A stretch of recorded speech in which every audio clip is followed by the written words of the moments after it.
صل وسلم وبارك على سيدنا محمد وعلى آله وصحبه في كل لمحة ونفس عدد ما وسعه علم الله. اللهم صل وسلم وبارك على سيدنا محمد وعلى آله وصحبه في كل لمحة ونفس عدد ما وسعه علم الله. اللهم صل وسلم وبارك على سيدنا محمد وعلى آله وصحبه في كل لمحة ونفس عدد ما وسعه علم الله. بسم الله ما شاء الله، بسم الله ما شاء الله، بسم الله ما شاء الله، وما لم يشأ لم يكن. لا حول ولا قوة إلا بالله العلي العظيم. لا حول ولا قوة إلا بالله العلي العظيم. لا حول ولا قوة إلا بالله العلي العظيم. اللهم ارحمنا بالقرآن واجعله لنا إماما ونورا وهدى ورحمة. اللهم ذكرنا منه ما نسينا، علمنا وما جهلنا، وارزقنا تلاوته آناء الليل وأطراف النهار، واجعله لنا حجة يا رب العالمين. اللهم افتح لنا فتوح العارفين، وارزقنا فهم النبيين، واجعلنا من عبادك الصالحين والمتقين يا رب العالمين. بسم الله الرحمن الرحيم. قال المصنف رحمه الله تعالى: نفعنا الله بعلومه وبكتابه في الدارين. Allahumma amin ya rabbal alamin. Wa ba'du qala, oleh itu janganlah anda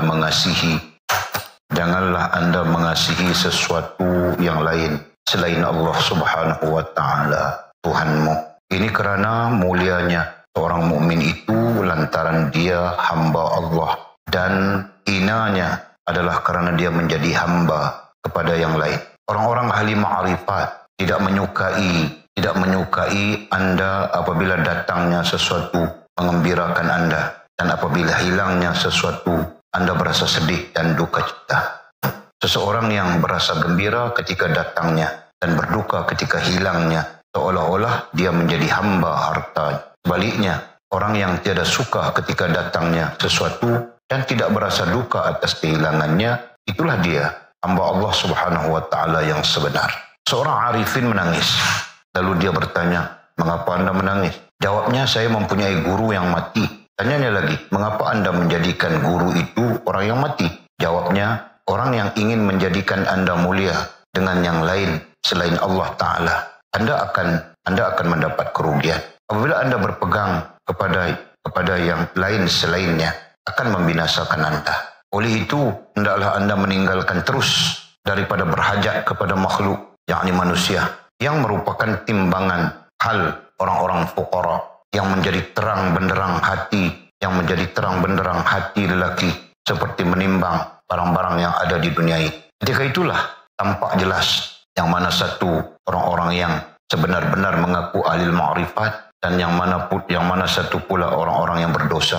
Sebagaimana firman Allah subhanahu wa ta'ala dalam surah Ali Imran ayat 179, na'udzubillahi minasyaitonir rajim. Ma kana Allahu liyadharal mu'minina ala ma antum alaih hatta yamizal khabitha minat tayyib. Artinya, Allah Ta'ala tidak sekali-kali membiarkan orang-orang yang beriman menurut keadaan kamu sekarang ini, yakni keadaan kaum mukmin yang bercampur gaul dengan orang munafik, sehingga dia membedakan yang jahat, yakni munafik, dengan orang yang baik, yakni mukmin. Ali Imran ayat 179. Kemudian topik baru, dakwaan palsu ahli ma'rifat. Ini juga perlu diberi perhatian, kerana sesungguhnya Allah subhanahu wa ta'ala menimpakan bala. Allah subhanahu wa ta'ala menimpakan bala dengan hikmatnya sendiri, dengan mengadakan orang fuqara yang bukan sebenarnya, yang mana mereka mendakwah dan mengaku diri mereka ahlul ma'rifah. Lantas Allah subhanahu wa ta'ala membuka pekong mereka dengan menyatakan pembohongan mereka yang tersembunyi di dalam hati mereka, yang masih sukakan dunia, dan berhimpun sesama mereka yang merupakan tabiat dan pakaian mereka, seolah-olah seperti orang yang tidak suka pada dunia, sedangkan hati mereka lupa kepada Allah subhanahu wa ta'ala. Oleh sebab itu, Allah subhanahu wa ta'ala menjelaskan perilaku dan hal keadaan mereka yang dahulunya dibangsakan sebagai ahlillah dan hamba yang sebenar, tetapi kini telah terkeluar akibat pembohongan mereka itu. Oleh itu, jadilah mereka seolah-olah sebagai penghalang orang yang ingin bersahabat dengan orang-orang ahlillah dan aulianya. Ini karena apabila dilihat oleh orang awam ketika mereka berbicara, perlakuan mereka itu kelihatan ada persamaan seperti orang ahlillah lantaran pengakuan mereka itu. Padahal hati mereka kosong daripada perasaan takut kepada Allah Subhanahu wa ta'ala. Bagaimana firman Allah Subhanahu wa ta'ala dalam surah Al-Ahzab ayat 8. A'udzubillahi minasyaitonir rajim. Yas'alas sadiqina an sidqihim. Artinya agar dia, yakni Allah SWT, menanyakan kepada orang-orang yang benar tentang kebenaran mereka. Jika orang-orang yang benar ditanya, bagaimana pula orang yang berdusta? Berdusta itu tidak ditanya, apalagi dakwaannya itu jika tidak benar. Dan solid tajuk lainnya, menyerahkan kerjaan kepada Allah SWT. Kita ada sedikit lagi tajuk ataupun topik berkaitan dengan kerisauannya orang yang ada harta, kerisauannya orang yang ada harta bahkan takut. Dan ini mungkin saja terjadi, kan? Mungkin terjadi, mungkin tidak. Dan kurang-kurangnya Maulana Musannif kita mau mengajarkan kepada kita tentang kehidupan berkait dengan mencari rezeki, kehidupan berkait dengan bagaimana menggunakan rezeki, kehidupan berkait dengan bagaimana menghadapi kita berlaku. Inilah yang langsung tidak langsung kita akan lalui. Mungkin sekarang tidak begitu, nanti satu masa kita akan lalui. Termasuk tentang kalau kita berharta, kita mempunyai sesuatu, kita ada kerisauan. Ini satu permasalahan. Kerisauan, kehilangan sesuatu. Umumnya sesuatu, khususnya disebut harta. Jadi orang yang mempunyai harta, salah satunya adalah kerisauan. Sama saja hal-hal yang lain kalau kita umumkan. Kan? Yang sayang bini berlebih-lebih, takut dia kehilangan. Yang sayang awet berlebih-lebih pun sama juga. Kentut pun dia tahan, pergi kentut dipukul cepada. Kan? Sayang awet. Nah begitulah. Yang sayang suami, yang sayang kapal, sayang benda, sebagainya. Paham tak? Kita ada kereta, kita sayang kereta kita itu. Langsung tidak langsung kita meletakkan satu kerisauan ke atas kereta itu. Paham je? Itu jam kita mau parking pun takut. Kan? Ada budak-budak main atas kereta pun, main tepi kereta pun kita risau saja. Calar. Majas ya, itu kiasan. Nah, begitu juga dalam hal harta benda. Maulana Musannif langsung tidak langsung mau mengajar kita kalau kita boleh bebaskan hati kita, perasaan kita daripada kerisauan seperti itu. Nah, itu pertanda bagus. Paham kan? Langsung tidak langsung dia sebut ya. Tapi yang dibitbangi, kita tidak dapat terbebas daripada kerisauan seumpama kan? Ayam naik atas kereta saja kita kejar ayam, sepak sampai mati ayam. Kan? Kereta aku baru, kau tahu ke ayam, aku beli berapa ribu, mana ayam itu di sekolah. Saya tidak pernah tahu berapa ribu, berapa juta kau beli. Kan? Betul.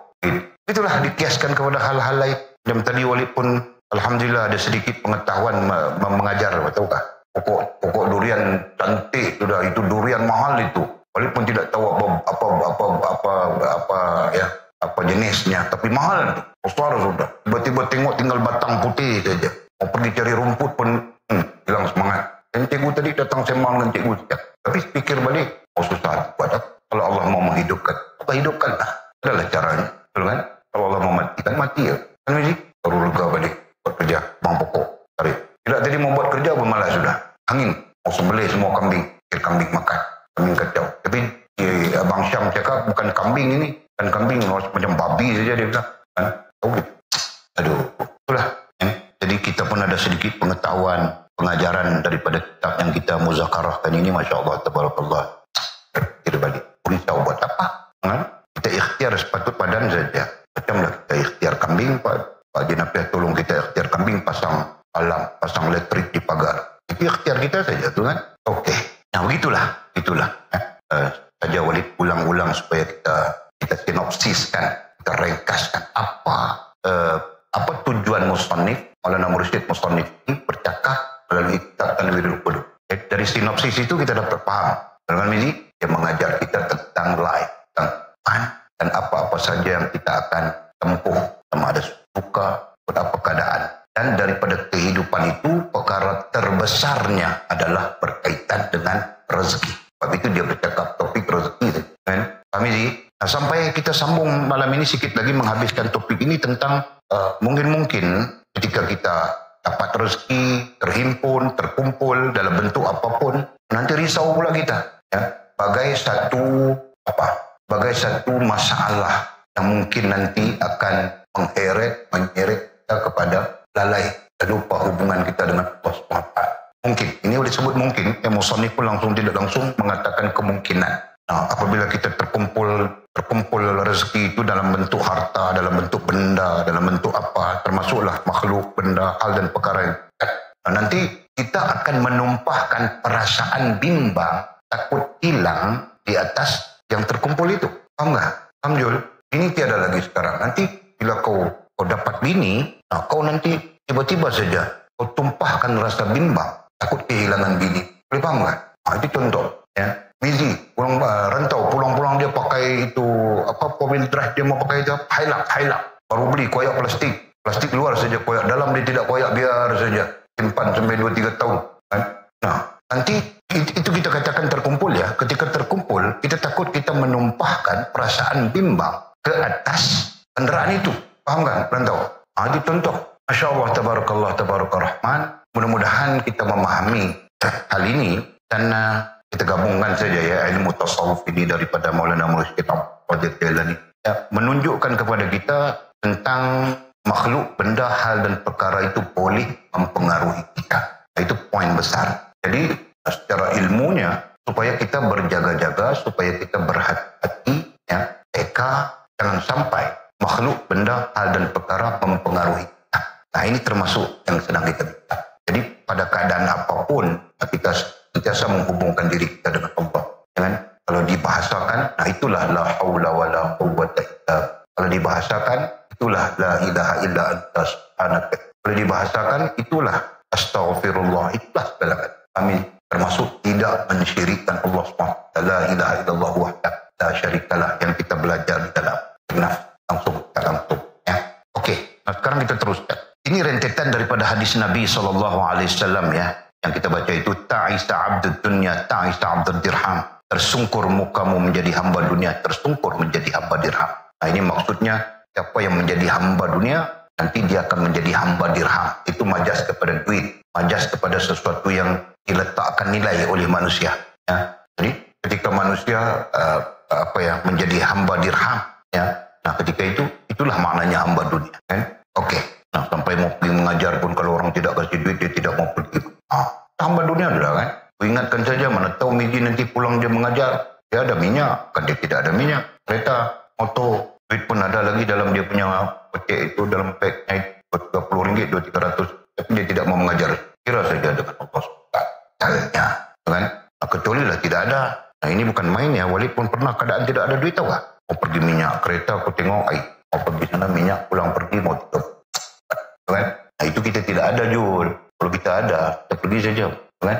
Oke. Jadi katanya, berdasarkan hadis itu ya, kata musannif, oleh itu janganlah anda. Itulah itu. Teks ini menggunakan istilah anda. Teks klasik menggunakan istilah kita. Kan? Tahu. Istilah teks klasik. Janganlah anda kita. Nah, kita pakai kita saja karena kita yang belajar itu. Janganlah anda kita mengasihi. Nah terserah kita. Perkataan mengasihi ini dalam lingkungan perkataan hub dasarnya. Nah, langsung tidak langsung kita belajar ada 4 makna, ya kan?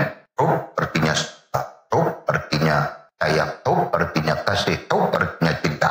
Jadi boleh saja kita tabitkan, janganlah kita menyukai, janganlah kita menyayangi, janganlah kita mengasihi, janganlah kita menyintai sesuatu. Nah, sesuatu itu isim nakirah syai', bahasa Arabnya isim nakirah syai', berarti selain daripada Allah, makhluk, benda, hal dan perkara. Tetapi begitu yang kita belajar merujukkan pemaknaan kepada yang kita sebutkan tadi. Ya. Sesuatu itu apa yang disebut sebagai syai'.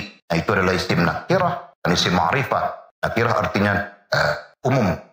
Nah, jadi mungkin makhluk, mungkin benda, mungkin hal, mungkin perkara. Yang lain selain Allah Subhanahu wa ta'ala. Artinya apa? Artinya sepatutnya perasaan kita, hati kita, perasaan kita ditumpahkan. Kan? istilah saja itu tumpah-tumpah. Nanti kamu orang bilang, wah kan tumpah-tumpah. Nah, dia apa? Nah, itulah istilahnya kan. Diberikan untuk menyukai, menyayangi, mengasihi, menyintai Allah Subhanahu wa Ta'ala. Bukan benda, makhluk, benda, hal dan perkara. Itu maksud musannif rahimahullah ta'ala. Jadi katanya, janganlah kita mengasihi sesuatu yang lain selain Allah SWT. Jadi belajar untuk mengasihi, menyayangi, menyukai, menyintai Allah Subhanahu wa Ta'ala. Nah, sisi lain, orang-orang kerohanian mengatakan, belajar supaya hak Allah menguasai hati, bukan hak makhluk yang menguasai hati. Karena makhluk itu seperti kita. Paham tak? Paham ini? Nah, belajar. Ini tentang belajar. Kita perlu belajar begitu. Boleh sampai ke Walid. Nah, itu Allah SWT punya kerja. Yang penting kita belajar. Ada para aulia. Mereka tidak dinamakan aulia kalau mereka tidak sampai kepada keadaan-keadaan ini. Ya. Mereka tidak dinamakan orang yang sempurna hubungan dengan Allah SWT. Kalau mereka tidak sampai kepada keadaan-keadaan ini. Paham tak? Nah, sisi lain, menyukai, menyayangi, mengasihi, menyintai makhluk, benda, hal dan perkara itu puncak kepada kita mensyirikkan Allah Subhanahu wa Ta'ala. Nah, itu satu hal lagi menjadi puncak ya. Kita sayang sangat isteri kita, awet kita, isteri kita sayang. Sampai isteri kita, bang, ini tak payahlah pergi mengaji, kita pun tidak. Bang, semalam janji mau pergi mall, beli itu, beli ini, tiba-tiba mau pergi masjid pula, mengajar pula. Tak payahlah bang, orang mukmin dia berjanji, dia tidak boleh bohong. Ini abang berjanji, jangan jadi munafik bang, bilang. Tapi tahu ustaz sudah ketika itu, betul juga ya, janji dengan isteri, kemudian mau bohong dia kan. Padahal kita mau pergi mengajar, tentu. Main Jul, ada orang sayang bini sampai ini cakap apa pun itu. Paham Jul? Walid tidak mau anak-anak Walid macam cakap bini, kita perlu tapis sekurang-kurangnya 3 kali. Pendapat Imam Ghazali rahimahullah ta'ala. Ya, sekurang-kurangnya. Tapi sebagus-bagusnya 10 kali tapis. Paham tak? Paham ini? Kau tidak paham. Nah, maksudnya kau perlu fikir apa yang dia cakap itu 3 kali paling kurang. Sebagusnya kata Imam Ghazali 10 kali. Bahkan sebagian ulama mengatakan permintaan isteri itu kita perlu istikharah dulu. Kadang-kadang. Ada yang sampai begitu. Kenapa? Itu nanti kita bincang dalam kitab. Kenapa? Bahkan hadis-hadis ini menyebut banyak tentang jangan apa, jangan ikut, jangan apa. Kan? Karena itulah para ulama. Macam mana mau cakap? Para ulama, ahli-ahli kerohanian ini. Mereka meletakkan. Kalau isteri mintanya hari ini, 5 hari kemudian baru dia berikan barang. Itu contoh. Kan? Kalau isteri minta hari ini, 2 minggu kemudian baru dia kasih apa yang diminta. Itu caranya. Kan? Dan kenapa? Nanti kita bincang. Tak lebih besar. Oke. Kemudian katanya, ini karena mulianya seorang mukmin itu, mulianya seorang mukmin. Kenapa? Seorang mukmin itu dimuliakan oleh Allah. Itu banyak di dalam Al-Quran ayat. Ya. Allah memuliakan orang beriman. Nah, kenapa Allah memuliakan orang beriman? Lantaran dia hamba Allah. Ya. Lantaran orang beriman itu menjadi hamba Allah Subhanahu wa Ta'ala. Bukan hamba makhluk, bukan hamba benda, bukan hamba hal, bukan hamba perkara. Jadi kemuliaan seorang mukmin itu terletak pada dia menghambakan diri kepada Allah. Itu yang kita bincangkan, ubudiyah. Ya, istilahnya adalah ubudiyah. Dia meletakkan dirinya pada posisi hamba yang sempurna. Jadi sempurna ubudiyahnya. Nah, itulah. Karena itu Allah SWT memuliakan orang mukmin. Jadi maksudnya adalah orang mukmin yang mulia di sisi Allah itu adalah orang mukmin yang sempurna pengabdiannya, kehambaannya kepada Allah Subhanahu wa Ta'ala. Nah, justru kita perlu melatih, mendidik diri kita sampai ke situ. Ya kan? Ada perbezaan yang ketara. Ya. Tidak mungkin sama di antara orang mukmin dengan orang kafir. Itu hadis sahih. Tak mungkin sama. Tidak mungkin sama. Orang mukmin dengan orang fasik. Orang mukmin sebenar dengan orang fasik. Orang mukmin sebenar dengan orang kafir. Orang mukmin sebenar dengan orang syirik. Nah, kalau kelihatan sama saja, mesti ada yang tidak. Paham kan? Kemudian katanya, dan hinanya adalah karena dia menjadi hamba kepada yang lain selain Allah SWT. Jadi apabila seseorang itu tidak menjadi hamba kepada Allah, tidak sempurna ubudiyahnya, bahasanya begitu kan, maka bukan tidak menjadi hamba. Artinya kenapa seseorang itu dihina oleh Allah SWT? Jadi dihina itu karena dia tidak meletakkan dirinya sebagai hamba Allah, atau kehambaannya tidak sempurna, atau ubudiyahnya tidak sempurna. Paham kami? Masya Allah, tabarakallah. Mudah-mudahan Allah SWT kasih upaya pada kita, ilmu dan sebagainya untuk menjadi hamba yang sempurna. Nah, itulah kita cakap sempurna, hubungan dengan Allah SWT. Nah, kemudian katanya orang-orang ahli ma'rifat, adapunnya, mubtada mahzufnya adapun orang-orang ahli ma'rifat tidak menyukai apabila datangnya sesuatu yang mengembirakan. Perkataan Anda itu dibuang. Orang-orang ahli ma'rifat. Siapa ahli ma'rifat? Kita belajar ahli ma'rifat itu adalah ahli ilmu. Cuma bezanya ahli ma'rifat itu ada ilmu dan faham. Itu ahli ma'rifat ya, sebagai definisi. Kadang tertanya juga kita, apa itu ahli ma'rifat? Ahli ma'rifat itu pertama ilmu, yang kedua paham.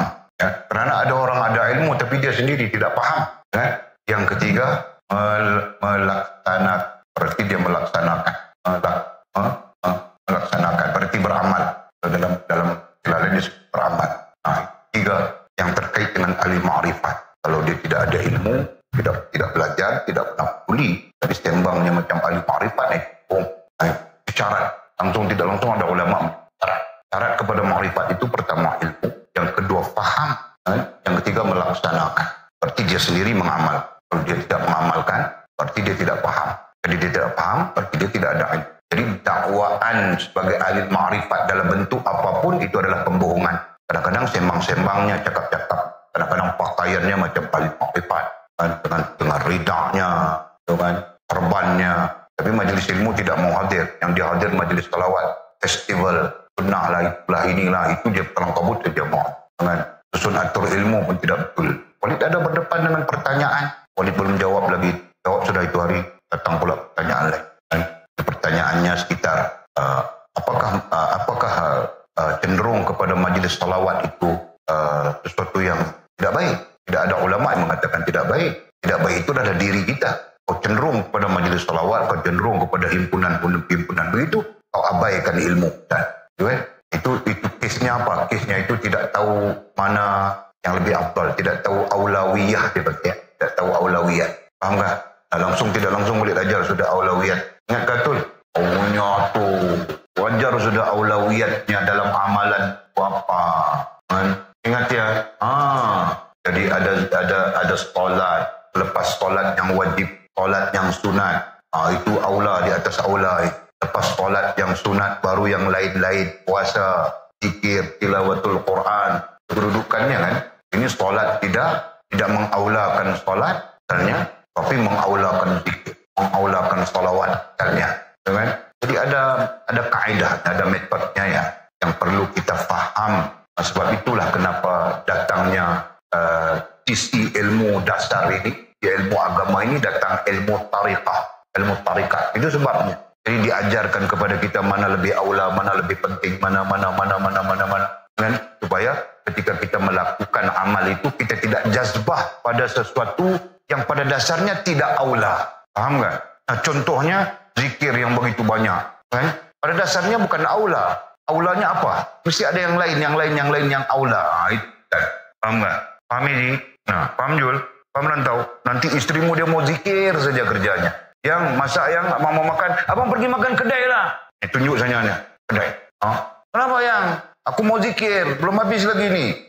Jadi aulanya apa? Seorang istri aulanya apa? Kena paham itu. Ya, zikirnya itu rendah saja martabatnya. Aulanya adalah dia menyempurnakan hak-hak suaminya. Ingat ya, orang ya. Nanti kau kira mau zikir saja betul. Kau punya tasbih saja pakai roller. Ini sampai dom sana. Kau boleh buat. Suamimu mengadu saja porotan kau, tahu tak? Suamimu nanti dia mengadu, tahu tak? Walid, ini istri saya ni Atul ni dia asyik mau zikir saja. Anak kau belajar Atul. Okey. Jadi kalau mau zikir suruh suami zikir. Begitu abang. Yang mau masak ni untuk abang. Abang jangan nganga depan TV ya. Abang jangan main Facebook ya. Zikir. Misalnya abang zikir. Ya. Nah, ini membantu memberi kebaikan daripada zikir abang kepada saya. Contoh begitu kan?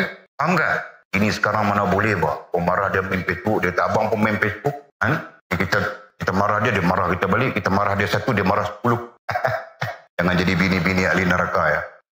Walid tidak tahu bini apa gangster ke apa ke, Walid tidak tahu. Walid tahu dua saja, bini ahli syurga, bini ahli neraka. Itu saja. Lain-lain Walid tidak mau bercakap. Okey, terus. Katanya orang-orang ahli ma'rifah tidak menyukai apabila datangnya sesuatu mengembirakan anda kita di situ ya. Bahasa mudahnya adalah mereka bila datang sesuatu yang gembira, mereka sebenarnya tidak terlalu gembira. Begitu. Ya. Terselit antara gembira dengan takut. Itulah ahli ma'rifat. Ya. Bagian daripada perasaannya, jiwanya ahli ma'rifat. Jadi dalam gembira itu mereka terselit dengan rasa takut, rasa bimbang. Kan? Contohnya mereka gembira dengan dapat rezeki yang banyak. Tapi di sini mereka terselit. Kebimbangan, takut rezeki itu tidak digunakan sesuai dengan apa yang dituntut oleh Allah Subhanahu wa taala dan Rasul. Nah, itu contohnya. Paham Jul? Dapat duit tukar sporim. Alasannya sporim kita model baru kawan-kawan tengok begini, orang tengok begini. Nah, itu mana ada sangkut dengan Allah Subhanahu wa taala, kan? Paham kami ni? Contoh. Tidak ada kena mengena dengan Allah Subhanahu wa taala tentang sporim baru ke brand apa, tidak ada kena mengena. Betul kan? Mana tahu rantau dia pakai itu, Hilux itu terus tukar sporim. Sporim mau begitu. Kenapa kau tukar sporim sampai 5-6 ribu nih rantau? Baru kawan-kawan saya pulang kampung, kawan-kawan begini. Kita selalu mempertimbangkan orang cakap itu, padahal tidak pernah mempertimbangkan Allah SWT cakap itu. Contoh. Bukan bermakna tidak boleh tukar sporim ya. Tetapi biarlah kita mengajar diri kita untuk berlebih-lebih dalam urusan dengan Allah SWT berbanding urusan pribadi kita. Kan? Kita belajar untuk itu. Okey, ini apalagi kita bercakap tentang ahli ma'rifat ini. Kalau betul ahli ma'rifat, berarti orang yang faham ilmu, orang yang ada ilmu, faham dia ilmu dan melaksanakan, ya kan, mengamalkan. Nah, mereka akan bersikap seperti sikapnya ahli ma'rifah. Macam mana? Dia tidak terlalu gembira dengan sesuatu yang dia dapat, dan tidak terlalu gembira dengan maksud dia menyelitkan rasa bimbang, rasa takut. Nah, itu menjadi motivasi untuk dia berjaga-jaga saja. Kan? Mau belanjakan rezeki itu jaga-jaga. Oh, ini ada bahagian yang belum zakatkan. Ini ada bahagian yang belum kuzakatkan. Ada di sana orang anak yatim, ada di sana orang kelaparan. Nah, begitu dia. Kan? Dia tidak nampak sporim ke apa pribadi, memuaskan nafsu badaniah itu. Okey. Tidak menyukai apabila datangnya sesuatu yang, ya, perkataan yang sebenarnya ada yang mengembirakan kita. Dan apabila hilangnya sesuatu, ya, apabila hilangnya sesuatu yang ada pada kita, terhimpun pada kita sudah, tetapi hilang, ya, kita tidak berasa sedih dan duka cita. Ya. Hilangnya sesuatu, anda di situ kan, boleh pakai kita saja. Kita tidak berasa sedih dan duka cita. Tidak sebenarnya. Ada perkataan tidak di situ berdasarkan teks Arab. Teks Arabnya ada ya. Boleh tengok sudah dalam perpustakaan. Itulah ada teks Arab. Tanwirul Qulub bin Athaillah Iskandari rahimahullah. Sorry, boleh cari Ihya Ulumuddin, cari Mukhtasar. Tiba-tiba nampak Tanwirul Qulub. Ada di sini rupanya. Dia dengar orang pinjam. Kitab Walid ni banyak dipinjam orang. Ustaz itu pinjam, Ustaz ini pinjam, Ustaz itu pinjam. Walid ni pemurah. Sekarang aku tidak mau pemurah lagi, tahu tak? Pakadakut saja kitab-kitab.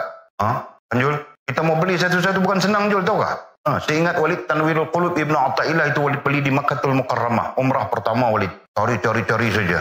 Jumpa. Tiba-tiba dipinjam orang. Okey. Jadi kita perlu kedekutan ni. Kitab kita boleh kedekut ya. Sesungguhnya. Walid pernah tanya kepada Syekh.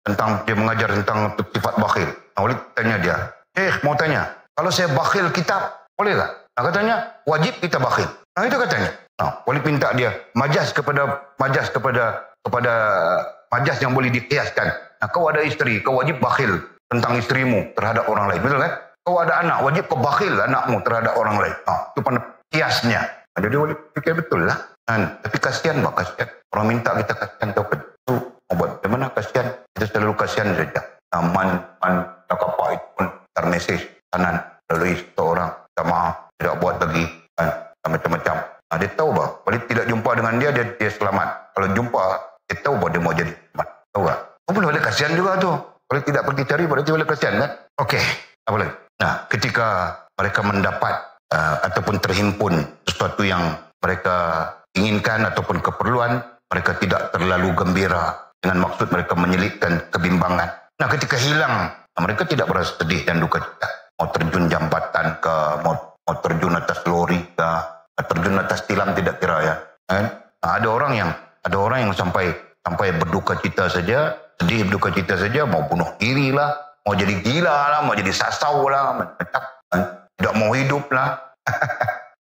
Contoh, Masya Allah, tabarakallah. Sudah katanya, seseorang yang berasa gembira ketika datangnya, ya, seseorang yang berasa gembira ketika datangnya Nah, kita mau aikan apa? Aikan harta kah? Aikan keinginan kita itu terkumpul, berlaku dan sebagainya, terserah. Kalau ikut istilahnya disebut harta di sana, di awalnya, ya kan? Nah, seseorang yang merasa gembira ketika datangnya harta, datangnya rezeki, datangnya harta, terkumpulnya rezeki, terkumpulnya harta, dan berduka, ya, dan berduka ketika hilangnya rezeki, harta itu, seolah-olah dia menjadi hamba hartanya. Itu dhabit, itu disebut harta tadi. Seolah-olah dia menjadi hamba hartanya. Kenapa begitu? Ya, karena dia tidak pernah duka cita apabila hal-hal yang berkait dengan Allah Subhanahu wa taala itu terlepas, tertinggal, hilang, luput, dia tidak pernah berduka cita. Paham enggak? Nah, duitnya hilang saja dia duka cita. Makhluk, benda, hal perkara yang ada pada sisinya hilang saja dia berduka cita. Macam ayam berak kapur. Orang panggil duit pula. Nampak macam orang kalah judi. Kadang-kadang kita istilahnya begitu orang Kedah ya. Macam orang kalah judi. Yang mati dia jadi macam orang kalah. Oh, jangan kamu orang begitu ya. Ini mati, menikah lain cepat. Jangan pakai tanah kubur pemerah lagi. Tahukah apa masalahnya kita? Betul kan? Berani gajul, kasih semangat saja. Tahukah? Aku pun tidak berani buat. Mana berani ini? Okey. Sebaliknya orang yang tiada suka ketika datangnya. Orang yang tiada suka. Maksud tiada suka ini bukanlah maksud seperti mana kita sebutkan tadi ya. Tiada suka itu tabi'i kan? Suka itu tabi'i. Itu kita perlu faham. Nah, maksud tiada suka di sini adalah dia terselip kebimbangan. Bimbang takut nanti apa yang terhimpun pada dia itu tidak dibelanjakan dengan betul, digunakan dengan betul dan sebagainya.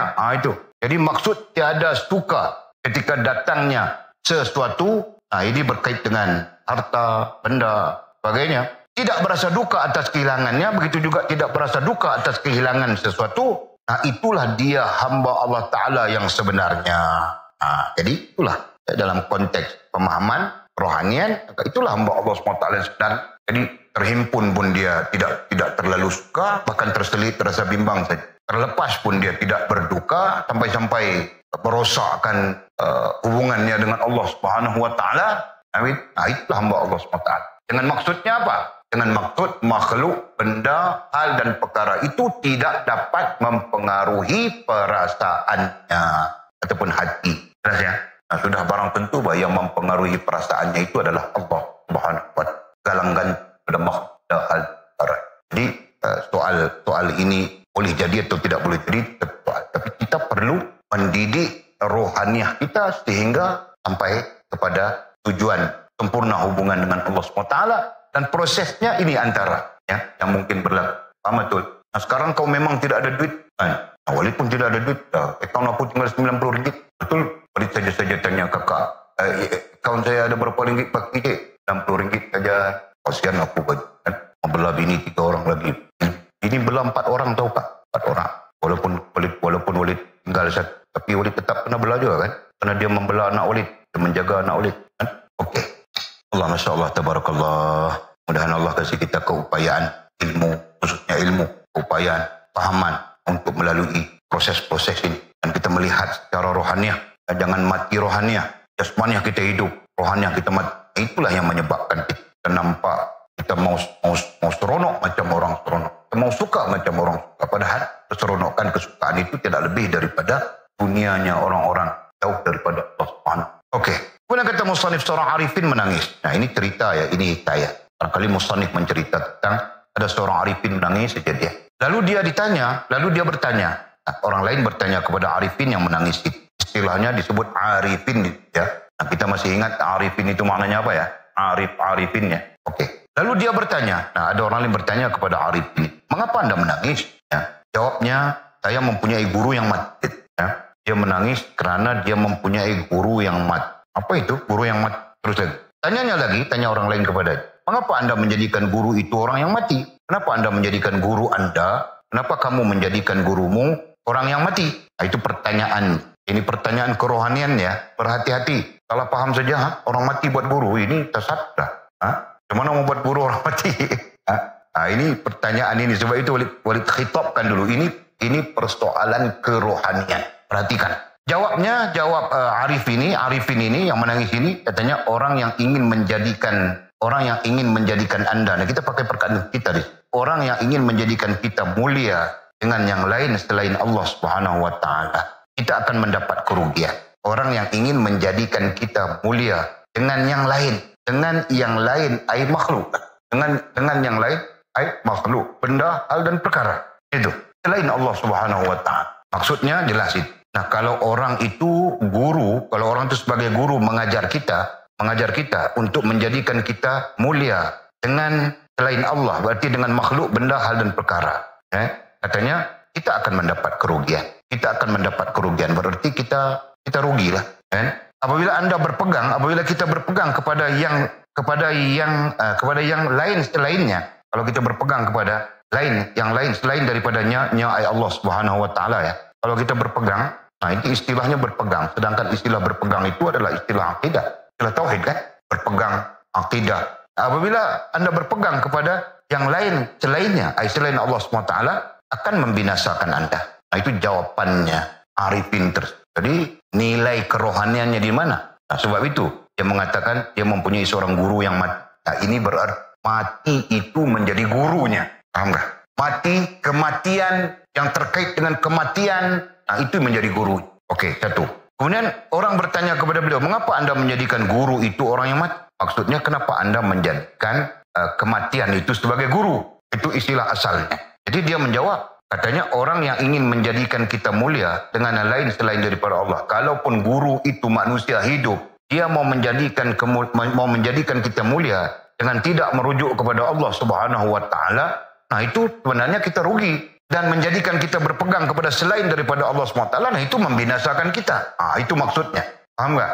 Paham nggak tuh? Nah, jadi dalam bahasa mudah, yang kematian itu menjadi guru lebih bagus. Kematian yang terkait dengan kematian itu menjadi guru kepada kita itu lebih baik. Berbanding guru manusia yang hidup menjadi guru kepada kita. Paham nggak? Jelas ya? Paham betul? Paham Mimi? Kematianmu menjadi gurumu. Itu lebih bagus daripada Walid menjadi gurumu. Kenapa? Karena kematian guru yang mati itu tidak pernah menipu. Betul. Walid yang hidup ini boleh menipu, kau tahukah?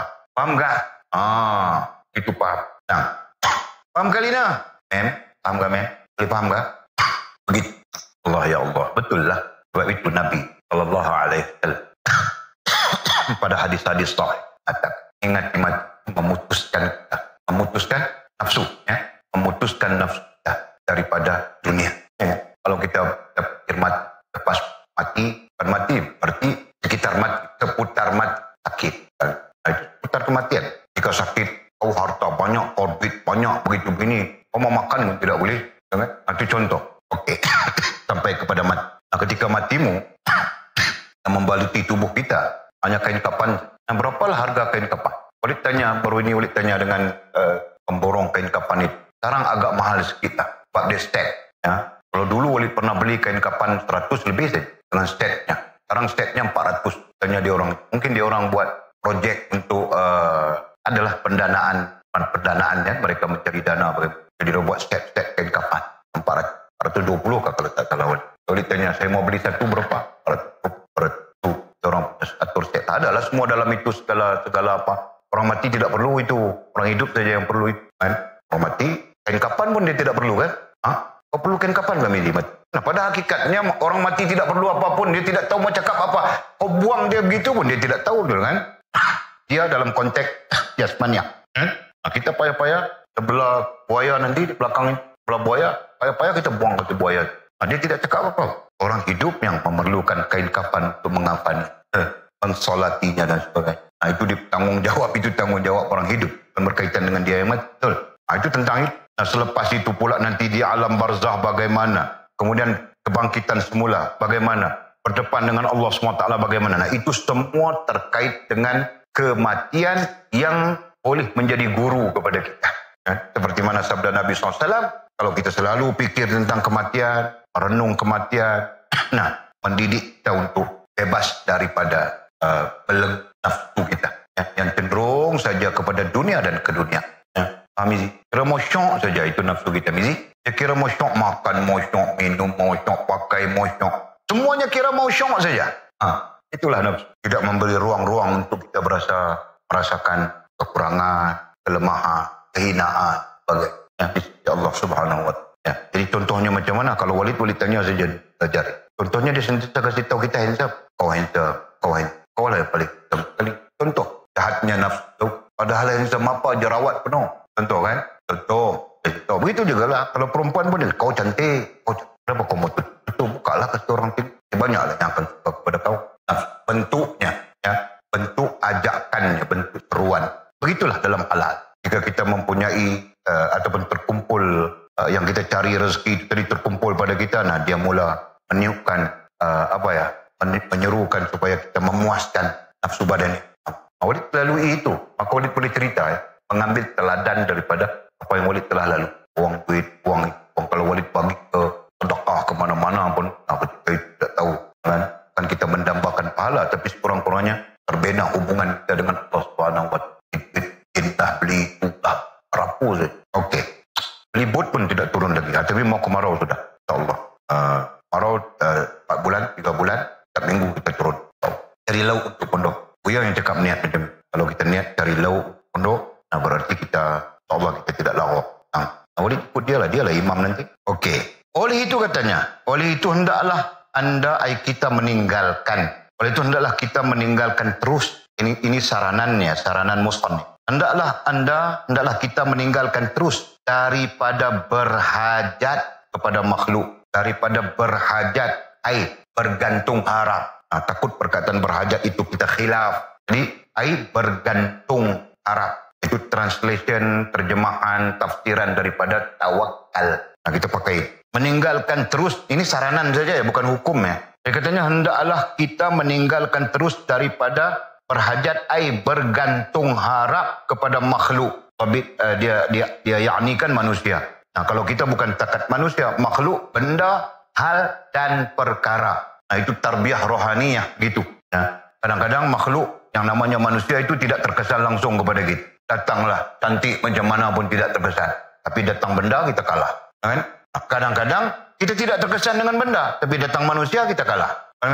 Begitulah hal-hal yang angkut. Datang kita sama-sama orang Melayu Malaysia, saya kira lah dusun ke apakah, pandang pun tidak ada orang. Datang Bangla, mengelupur saja. Ajul, padahal handsome kita Ajul.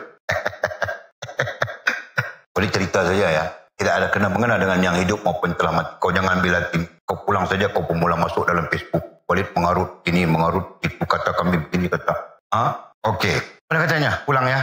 Oleh itu, hendaklah kita meninggalkan terus. Ini saranan. Nah, kalau boleh kita tinggal teruslah. Daripada berhajat, bergantung harap kepada makhluk. Walaupun dhabitnya manusia, tapi kita terbuka lagi. Manusia, makhluk, benda, hal dan perkara. Manusia itu part kecil saja.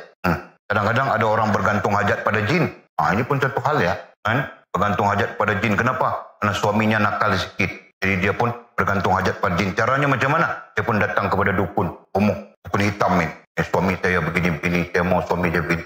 Dia pun mengang-mengang pakai jin begitu-begini. Nah, kau kasih ini. Kau kasih suami kau makan. Minum ke apa. Nah, suami pun telah makan minum itu tunduk saya dengar saja. Mimi cakap, abang, jom kita. Tanya kan. Abang, jangan. Takut saja dia. Tikit saja dia takut sudah. Jadi contoh bergantung harap pada makhluk yang namanya jin. Di situlah punca-punca khurafat, syirik dan sebagainya. Tahu tak? Jangan main-main ya ini. Jangan main-main ya. Kita berdepan dengan hal-hal macam itu, tahu tak? Jadi kau mana tahu ni kau datang sini panggil dulu pun kau tidak mau. Kau datang sini kau lari pergi sana saja. Kau tengok berapa malam sudah kita berdepan dengan hal-hal macam itu. Tahu tak? Berarti ada. Berarti ada isu-isu di dalam masyarakat seperti yang Walid cakapkan tadi. Itu yang mau menikah pun takut dah. Mau menikah pun takut. Aku takut dulu mau menikah. Tidak mau menikah lagi. Tapi kalau mau menikah dengan orang putih, tidak apa. Sebab orang putih dia tidak main macam ni. Orang kan? Ada. Orang putih pun ada sihir. Jangan main-main ya. Ada tentang. Mereka pun bermain dengan sihir. Tapi kuranglah. Yang bermain dengan sihir ni orang Melayu saja. Orang Melayu, Indonesia, orang Asia Pasifik ini banyak main dengan sihir. Tahu tak? Aduh. Okey. Jadi Jul, kau cari orang putih ya Jul. Jadi katanya, hendaklah kita meninggalkan terus daripada berhajat, bergantung harap kepada makhluk, yakni manusia katanya di situ, yang merupakan timbangan hal, itu istilahnya. Timbangan hal orang-orang fuqara. Apa maksud yang merupakan timbangan hal orang-orang fuqara? Nah, maksudnya disitulah orang-orang fuqara jadi bahasa mudahnya adalah miskin. Fuqara artinya orang yang tidak memiliki, ya, tidak memiliki sesuatu dengan sempurna. Nah, kalau harta, dia tidak ada harta. Kan? Kalau duit, dia pun tidak pernah cukup. Kan tidak pernah cukup sebab nafsunya. Tidak pernah cukup dengan nafsu. Ini orang yang banyak duit pun tidak cukup. Itu kita belajar sudah hadis Nabi SAW. Ya. Adapun perangai ahli dunia itu, kalau dia ada segunung emas, dia mendambakan segunung lagi. Yang kedua, kalau dia sudah ada 2 gunung emas, dia akan mendambakan yang ketiga. Nah, ini menggambarkan tidak pernah habis. Paham nggak? Nah, itu tentang ahli dunia, ya, tentang sikap perangai jiwanya ahli dunia. Tetapi yang kita maksudkan di sini, fuqara di sini adalah orang yang memang betul. Tidak ada, kan? Tinggalnya di Kuala Lumpur sana. Ada tanah dia di Kuala Lumpur? Tidak. Ada banyak saving duitnya pun tidak ada. Gaji bulanan ngam-ngam. Rumahnya ada? Tidak ada. Sewa saja. Nah, inilah fuqara. Ya. Perkataan fuqara ini lebih ma'ruf dalam fiqh. Ya. Dalam ilmu fiqh. Tapi kita meminjam perkataan fuqara itu pada menggambarkan orang-orang yang memang sememangnya tidak memiliki apapun ataupun tidak sempurna pemilikannya apapun. Mereka selalu menimbangkan keinginan mereka itu dengan orang lain. Paham nggak? Macam kita selalu sebut, tengok orang ada motor, dia pun mau ada motor. Tengok orang ada motor baru, dia pun mau ada motor baru. Tengok orang ada kereta baru, dia pun mau kereta baru. Nah, kan? Orang ada kereta baru karena mereka ada duit untuk membelinya dan sebagainya. Tidak perlu berhutang. Dia pun mau kereta baru juga. Padahal dia fuqara. Nah, ketika itu dia terpaksa berhutang. Bersusah payah berkali ganda. Faham nggak? Nah, sampai tidak sempat solat, meninggalkan solat dan sebagainya. Hal-hal yang lain. Ya. Nah, nanti suamimu Mimi, kalau dia mampu pakai proton saga saja, nah kau cukup dah. Jangan banyak akal kau ya, Mimi. Ya. Tengok bang, jiran kita sebelah tu. Dia pakai Velfire. Abang saja pakai proton saga. Tahukah proton saga ini sakit telinga ayam? Kau bilang, kenapa sakit telinga? Telepang bunyinya tutup ini. Kau patut dia pun fikir macam mana mau senangkan hati. Tidak apalah. Mungkinlah buat 2 kerja kita. Jadi dia pagi pergi kerja ini. Malam kerja apa Buya? Malam kerja guard. Kan? Malam dia jadi guard. Security. Kan? Okey. Perjalanlah. Betul lah. Yang kerjanya gajinya dapat 3,000. Itu yang dia pakai proton saga. Kan? Proton saga bukan macam Walid. Walid pun baru lagi. Dia lagi lama tahu tak? Proton saga Mahathir. Okey? Okey. Jadi dia pun kerja 3,000. Oleh kerana kau mencadangkan dia pakai Velfire, dia pun buat 2 kerja. Malam dia dapat kerja gaji 1,500. Nah, dia pun fikir, ini 1,500 untuk bayar Velfire. Pun belilah. Bulan pertama okey, bulan kedua okey, bulan ketiga dia mungkin ada masalah lain apa begitu begini kan. Jadi dia tangkut. Nampak? Nah, ketika itu dia tidak cukup, dia pun buat 3 kerja. Jadi security, lepas jadi security, dia kerja apa? Prep. Contoh ya. Boleh kan macam ini? Nah, boleh cerita saja. Betul tidak betul pun tidak tahu. Jadi dia sampai 3-4 kerja. Mana dia sempat mau buat ibadat, mau sembahyang, mau belajar, mengaji itu. Mana dia sempat? Oh, tengok saja. Suamiku beli Velfire. Suamiku tengah mati dia terjalan tu. Jangan Mim. Macam Walid kan pakai suara buruk saja. Mama pun tidak pernah komplain. Umi pun tidak pernah komplain. Siapa pun tidak pernah komplain. Betul lah. Bagus dia orang jadi. Ada juga yang komplain yang itu, yang kecil sekali itu dia komplain macam-macam tu. Nah, jadi payah-payah sangat. Nah, kami ni tidak ada bermakna. Tinggal satu bermakna kita kosong. Mungkin ada satu lagi yang akan hadir. Suruh di tangan Allah kan. Pandai kau. Okey. Jadi itu maksudnya merupakan timbangan hal orang-orang fuqara. Hal artinya keadaan orang-orang fuqara ini timbangannya selalu begitu. Nah, tidaklah musannif khitabkan ataupun ini keputusan, bukan. Tapi selalunya begitu. Faham tak? Tengok orang pakai kereta baru, kita sini tidak senang sudah. Macam boleh contohkan tadi. Tengok orang cat rumah baru, dia pun tidak senang sudah. Dia pun mau cat juga. Faham tak? Boleh faham ya? Tengok apa lagi? Tengok jiran sebelah bawa TV baru. Macam wayang saja. Dia pun mau macam itu juga. Ini timbangannya orang-orang fuqara. Selalunya begitu. Dia suka melihat orang lain, kemudian dia mau macam orang lain. Jelas ya? Okey. Jadilah menantu Walid. Pehu ada 3 biji. Lebih besar daripada Velfire. Kan? Jadi, tidak mau Lina. Walid, saya mau Velfire. Apa Velfire? Itu lebih besar dari Velfire, Pak. Okey. Kemudian katanya apa? Yang menjadi terang benderang hati lelaki seperti menimbang barang-barang yang ada di dunia ini. Ayat ini teks klasiknya apa juga? Yang menjadi Yang menjadi disebut apa? Terang tadi. Menerang hati. Itu ayat betul ya, ayat klasiknya itu ya. Yang menjadi menerang hati lelaki seperti menimbang barang-barang yang ada di dunia ini. Maksud menerang hati itu tadi itu adalah menguasai lah. Menerang di sini disebut terang benderang. Jadi nak paham macam mana? Teks alih tulisan. Jadi menerang maksudnya di situ menyebabkan kecenderungan. Itu bahasa dia. Ya. Yang menjadi terang benderang kita pakai yang klasik tadi, menerang artinya cenderung, kecenderungan. Cenderung hati lelaki seperti menimbang barang-barang yang ada di dunia. Macam mana hati seorang lelaki ketika dia melihat di sini disebut barang ya. Ayat selanjutnya cikgu. Jadi jauh dengan terjemahan ini. Jadi ayat klasik itu boleh dipakai. Maka pada ketika itu cenderunglah orang itu kepada apa yang dia, padahal dia fakir tadi kan. Padahal dia fakir. Artinya yang dia mampu pakai motosikal. Tapi kerana dia cenderung hatinya kepada timbangannya itu tadi, dia pun kayalah welfare. Akhirnya welfare itu membunuh urusannya. Ya. Welfare itu menyebabkan dia jadi susah, dia jadi payah dan memusnahkan hubungannya dengan Allah Subhanahu Wa Taala. Itu contoh mudah ya boleh sebut supaya kita dapat memahami teks ini. Jadi ayatnya menerang itu artinya cenderung seperti menimbang barang yang ada di dunia ini. Itu terkait dengan yang teks klasik tadi disebut oleh cikgu. Teks klasik dia ulang lagi sekali. Nak ambil ringkas dia. Okey, dia nak majaskan kepada ahli ma'rifat. Dia nak majaskan kepada ma'rifat. Ya. Dia nak kaitkan dengan orang yang ma'rifat lah. Orang yang ada ilmu, faham dan melaksanakan. Jadi balik kepada poin tadi.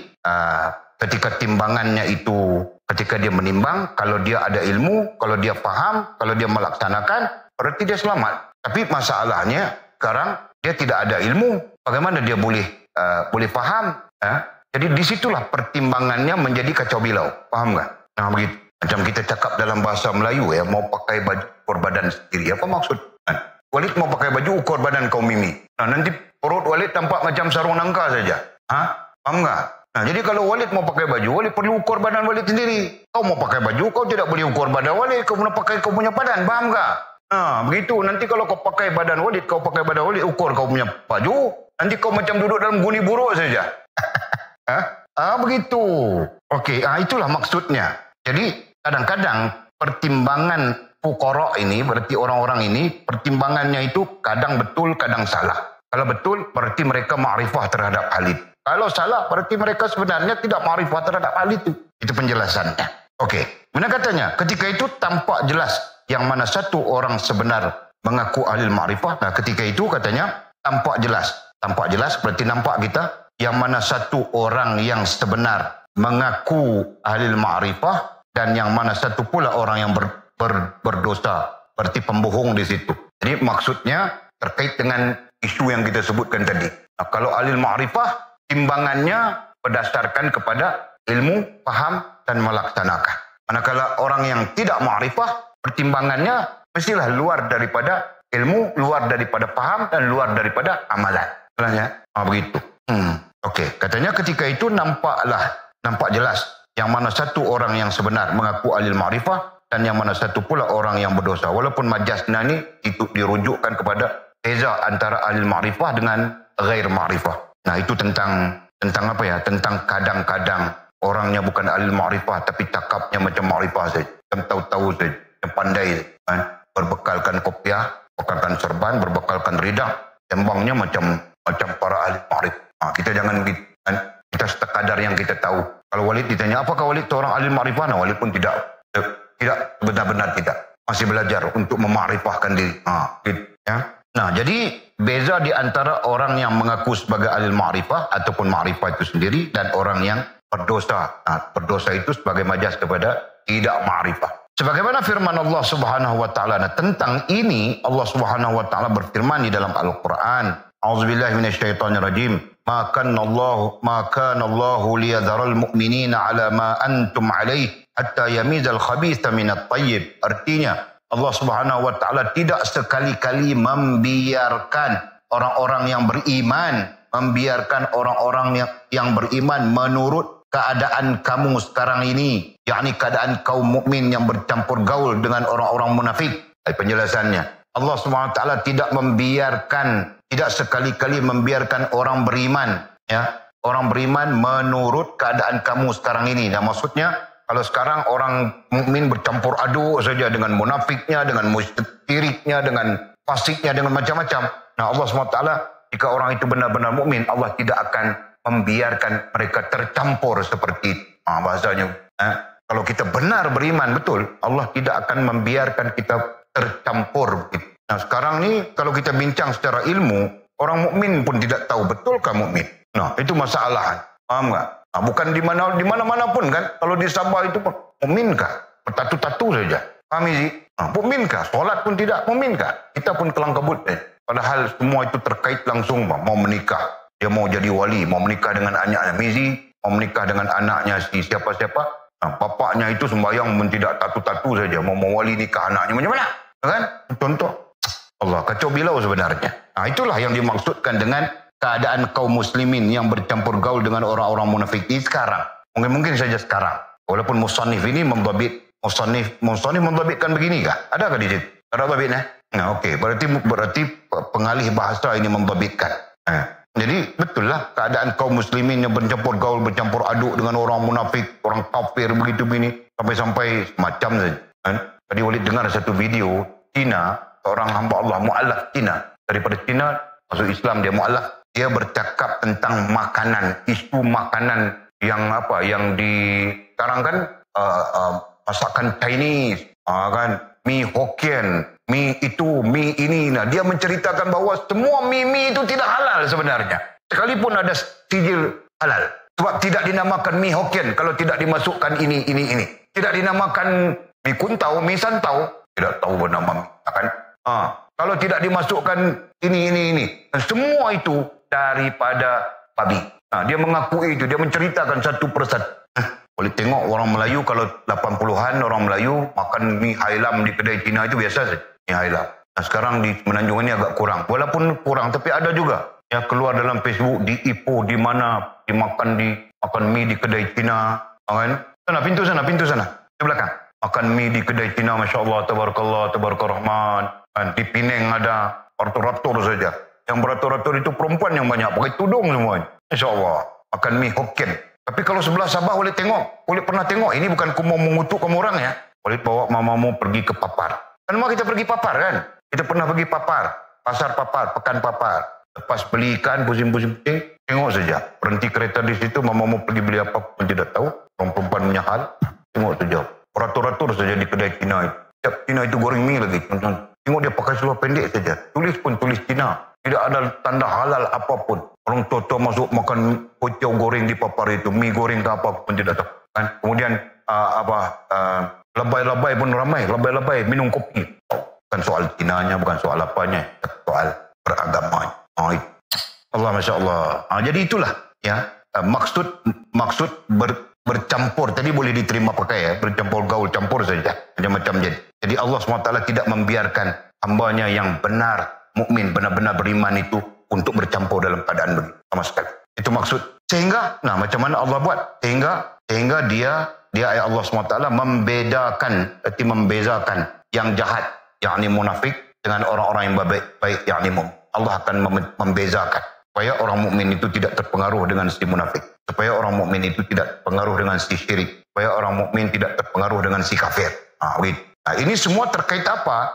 Ini semua terkait dengan ma'rifah yang kita sebutkan tadi. Terkait dengan ma'rifah. Dia ada pengetahuan, dia ada fahaman, dan dia melaksanakan.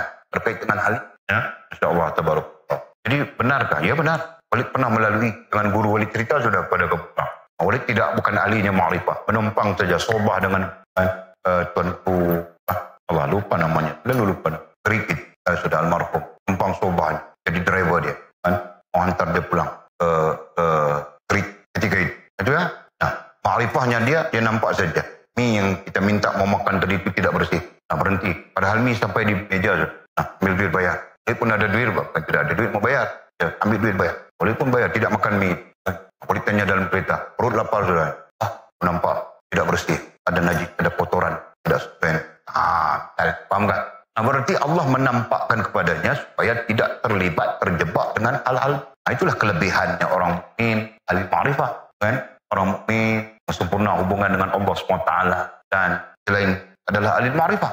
Itu kelebihan. Dan pada sisi lain kalau kita pun perlu begitu kan. Ada banyak perkara yang kita tidak tahu, ada banyak perkara yang kita tidak nampak. Nah, kita main percaya jakim saja, ada logo halal saja kita pun bantai. Padahal keluar sudah mualaf Cina memberitahu tidak mungkin jadinya mie Hokkien, original Hokkien, kalau tidak campur dengan babi. Tidak, pun tidak ingat ada 8 ke 7 ke makanan yang komersial sedang berada di pasaran yang kita makan. Allah ya Allah. Itu cerita dalam negara kita, yang cerita dari luar negara kita pun tidak tahu. Korea lah, apalah. Mudah-mudahan Allah menyelamat, membersihkan hati kita. Makanan ini dia akan menjadi apa ya? Makanan ini dia akan menempa darah, daging, termasuk rohaniah. Salah satu sebab keras hati kita. Payah untuk menerima, payah untuk memahami, payah. Nah, itu kerana makan. Jadi hati-hati, baik mungkin. Walaupun dulu tidak pikir, tahu tapi tidak pikir. Kali bila belajar di Pakistan, Walid tarik tengah minum kopi tu, tengah sarap, bukan minum kopi, minum susu, minum teh. Dia tidak sempat. Masak, kasih budak-budak makan, habis makannya dia orang. Periuk saja dia orang tidak makan. Ini budak-budak kan, makan semua sampai habis. Jadi kita pun tidak sempat makan, okey? Dan Walid pun masa tidak ada mau makan masak, sudah lari pergi makan gerai di sebelah hostel saja. Di dinding hostel itu di sebelahnya ada gerai. Minum susu, lepas itu ambil satu roti masam ni. Roti itu masam, minum dengan cair. Datang Syekh Walid pun tidak nampak. Dia datang belakang, dia tarik telinga saja. Tahu tak? Tarik telinga, dia ambil duit, dia bayar. Duit dia dari poket dia bayar kepada itu berapa? Tarik. Walid sempatlah minum habislah, roti itu makan habis. Tengah relax sekejap lah, mau bayar, tarik. Tengah tarik itu, Walid pun tidak boleh cakap apa. Mau cakap apa, dia tarik telinga tahu tak? Orang semua tengok malu saja. Semua orang tengok apa ini tarik. Masuk sampai ke dalam tempat belajar, baru dia cakap. Kalau macam ini, kamu tidak boleh jadi ulama. Baik balik. Itu perkataan. Boleh ingat sampai sekarang. Kalau macam ini cara kamu tidak boleh jadi ulama. Lebih baik kamu balik. Walid pun timbul persoalan. Kenapa? Walid ini jenis kritis tau kak? Tanya saya. Terus tanya. Dia mau marah-marah lah. Tanya. Kenapa? Dia bilang, makanan yang kau makan itu dia orang buat ini tak bersih, tak tidak, macam-macam dia cakap. Padahal bukan tidak halal semuanya kan. Orang Islam semuanya. Susu apa masalah? Jadi dia persoal tentang entah bersih, entah tidak. Begitu pelit. Bukan halal haram. Jadi kita pun sama saja. Walid cakap sajalah. Walid pun belajar juga ini untuk beramal tau kak. Aku bantai juga Maggi kadang-kadang. Tapi sekarang Maggi aku tidak makan lagi. Tidak ada punya kan. Ini Maggi sebab Israel tidak makan lagi. Kadang-kadang bantai juga lah. Itu yang lain-lain. Lapar tengah-tengah malam kan. Mudah-mudahan Allah melimpahkan rahmat kepada kita. Amin ya rabbal alamin. Nanti kita masuk pada topik baru, dakwaan palsu ahli ma'rifah. Ini kita bincang khusus, walaupun sikit saja ya. Kita mungkin akan menerjah 2 tajuk sekali, insyaAllah. Berkaitan dengan dakwaan palsu ahli ma'rifah. Ma'rifah yang palsu. Ya. Nak kata musannif Allah. Okey, ada soalan kah? Tidak. Bismillahirrahmanirrahim. Alhamdulillah wassalatu wassalamu ala Rasulillah. Allahumma ftah lana fahal 'arif. اللهم اهدنا الصراط المستقيم صراط الذين أنعمت النبيين والصديقين والشهداء والصالح. اللهم ربنا افتح بيننا وبين قوم وانت خير الفاتح. اللهم اعنا على ذكرك وحسن عبادتك. اللهم فقهنا في الدين وعلمنا التأويل. اللهم فقهنا في الدين وعلمنا التأويل. اللهم فقهنا في الدين وعلمنا التأويل. صلى الله على محمد وعلى آله وبارك وسلم. والحمد لله رب العالمين. قبل الله منا ومن